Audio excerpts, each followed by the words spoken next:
situations, that was really good. We did some what we call dirty show, that's blitz, live blitz, and we also did some third and long, and that was really good. The scrimmage was mainly what we call the blues. It was some guys who were competing for starting jobs, some guys who are competing to get in that 2 deep. I didn't think we made a lot of progress in that area. We got a lot of information on some individuals that did help us clear up a little bit, but I think our 2 deep is still a little bit murky now, and hopefully we'll have some more contact stuff here in the next couple, 3 days, and those will clear up.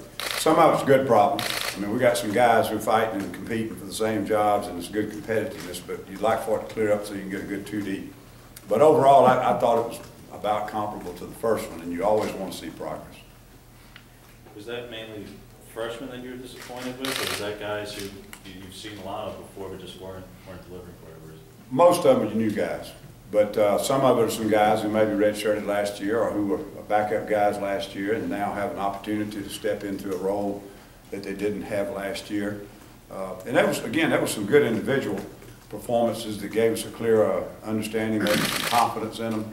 But overall, I thought we kind of left with still some big question marks of who was the number 2 at a lot of different positions. Who's your third linebacker right now? That's a good question. That probably, is what I'm talking about with this scrimmage we had. The one with the most experience is obviously Swain, and he's played in SEC football games before, so in many, many ways he's ahead of some of those guys. But there's some others who've shown some playmaking ability that exceeds that, and they just got to get better. They got to get more repetitions. They got to get familiar with our scheme. Right now, it would not be a clear cut who is the third best linebacker. Did anybody separate themselves? You said there were some good individuals. Can you mention some of those?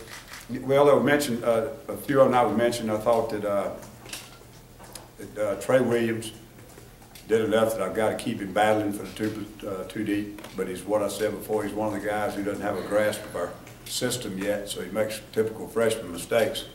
But he showed some good playmaking ability. We thought out at corner. We've moved Trevon Reed over to the field corner with JJ and moved Mincy back to the boundary.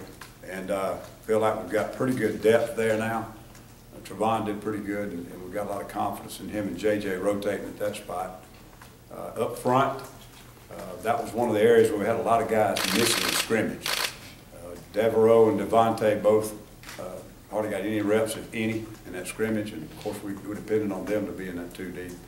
A couple of guys, I thought Kenyon's making some progress. I think he'd be a role player for us. He's a really good third down pass rusher maybe. But those would be some guys that sort of jumped out of my mind. With Mincy going back to the boundary, what does that mean for Halsey? And how's that kind of Yeah, what we want to make sure is that we're 2 deep in both places. Josh has got a knee injury. Mincy hurt his shoulder the other day. It sort of makes you start thinking, we don't need 11, we need 22. So we wanted to move him back over and have some competition there at the boundary corner and move Trevon over to field corner. We feel like right now the 2 best corners are Mincy and Jones. And so you want to get somebody behind them that's really pushing them, that you wouldn't have a big drop off. And at the time we had Trevon and Halsey over the boundary, so we moved Trevon over to the field side and feel like we got a little bit better 2 deep looking situation right now. What's the situation with Halsey? Is he out? He's not out. They want us to limit his reps as he rehabs, not rehabs, but as he comes back full speed on that knee. So with that limitation, we wanted to make sure we had at least 2 good people working at that spot. Ellis, where does Javier Mitchell kind of fit into things right now? He was doing really well. He missed some practice the other day. I think he's really physically has got the skill set that he could be that third linebacker I was asked about a minute ago. He's got a good familiarity with our system, but because of his lack of playing time last year and also the injury that happened to him at the end of the season kept him out of spring ball. So he wasn't able to make the progress I hoped he would make. Still makes some mistakes that are critical. If he can get that down and clear those up, I think physically he might be one of the best 4 guys. When you said you think that Mincy and Jonathan are your best 2 corners, does that include Halsey when he's healthy, or is that because he's hurt? Yeah, right now as a cover corner and as a complete player, they're probably the guys that are most ahead right now. Halsey missed a whole half a year last year, and of course Jonathan did too. But one thing we do know, Mincy could play either. He can play the field or the boundary. Jonathan is limited to play the field. And we needed some depth over there with Mincy and Holsey. It felt like Trevon had the speed and athleticism to move to the field. But I would say that the ones that had the best camp, no question, been Mincy and Jones. So who would start probably at the boundary in the game? Mincy. But he's not gonna start, so. Do what now? That's a. Oh, you mean if he's not, Yeah, if he's not allowed to start, right. Holsey? Yep, Holsey. Holsey. And that's another good reason, you know, for the pushing them over there where they compete with each other. And there are a couple other guys who've done a good job, but I would say right now it's fairly clear those four are ahead. How's Ladarius Owens doing? I couldn't. How's Ladarius Owens doing? He's doing good. He had a setback the other day. Some infection got into one of his surgeries. Thank goodness it wasn't extremely serious, but it's kept him from getting practice reps. And so it's sort of set him back a little bit. Is Holsey's knee injury the same knee that he hurt last year, or is it the other one? It's the same one. It's more of a process they want us to follow in how many reps he gets each day and how much contact, just as a precautionary. He is fully recovered, but the summer went very well for him, but obviously you don't have contact during the summer. So a lot of the football specific stuff. So the doctors want us to take a certain path with him and limit his pitch count, you know, that expression we use sometimes.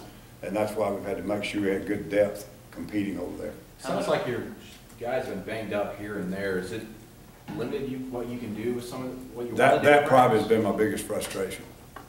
You always come into camp and you'll have some pleasant surprises with individuals and some disappointments. You kind of in your mind, you project which ones you think are going to come in and make a hit.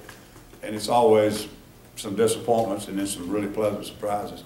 So those things you just always expect. But the nagging injuries have kind of had us, you know, 2 steps forward, 1 step back.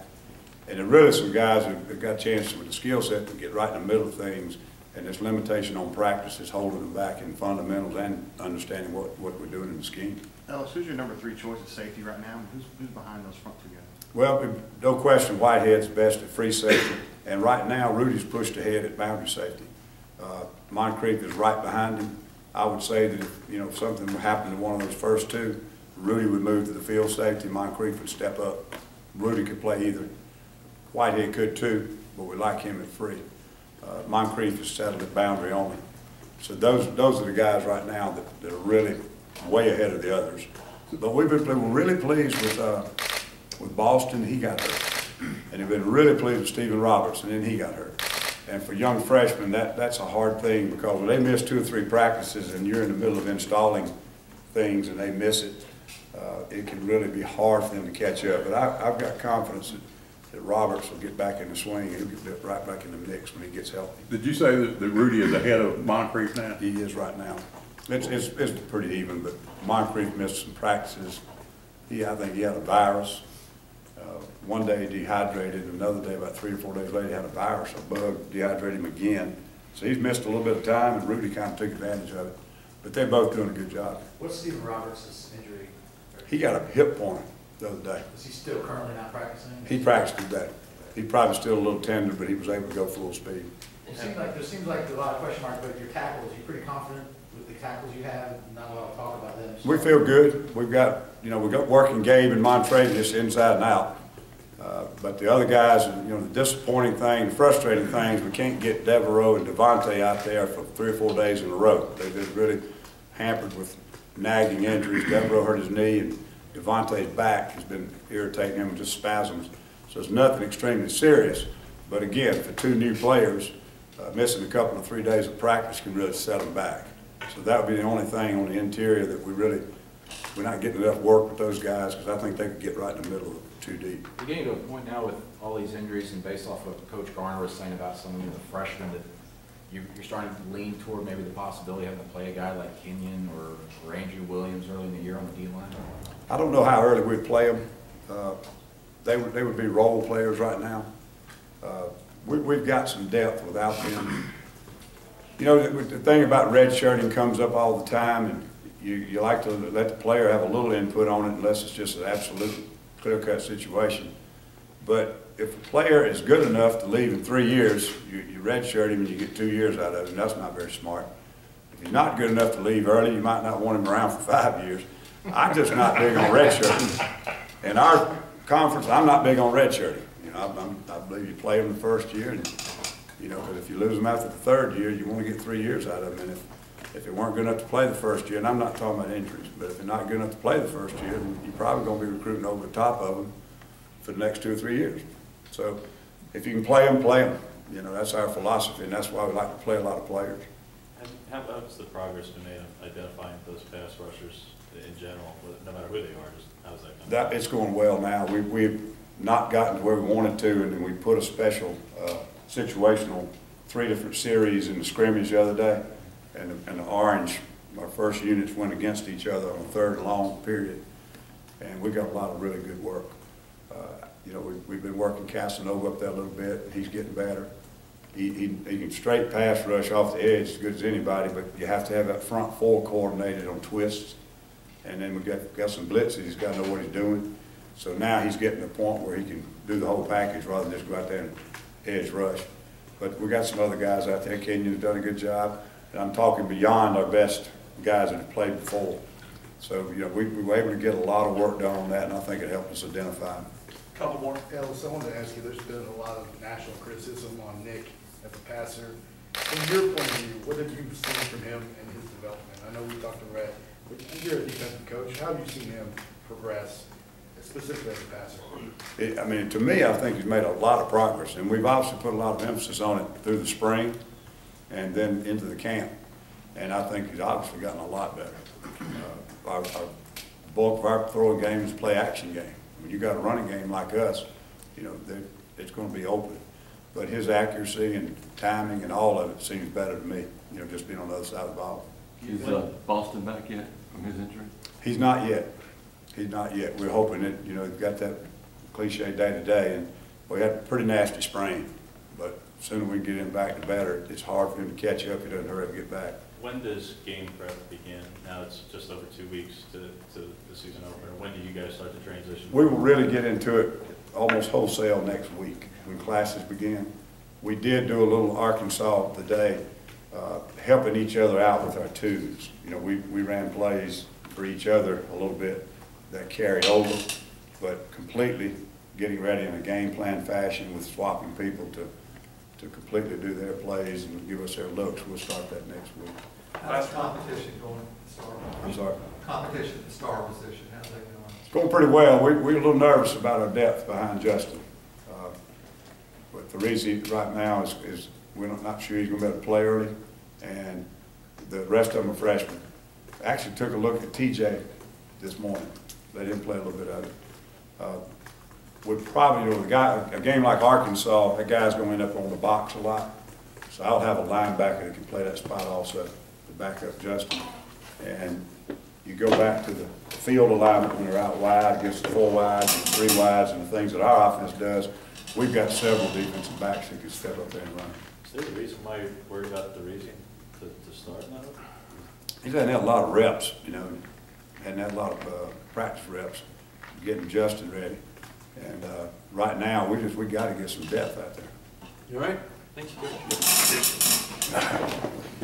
Justin said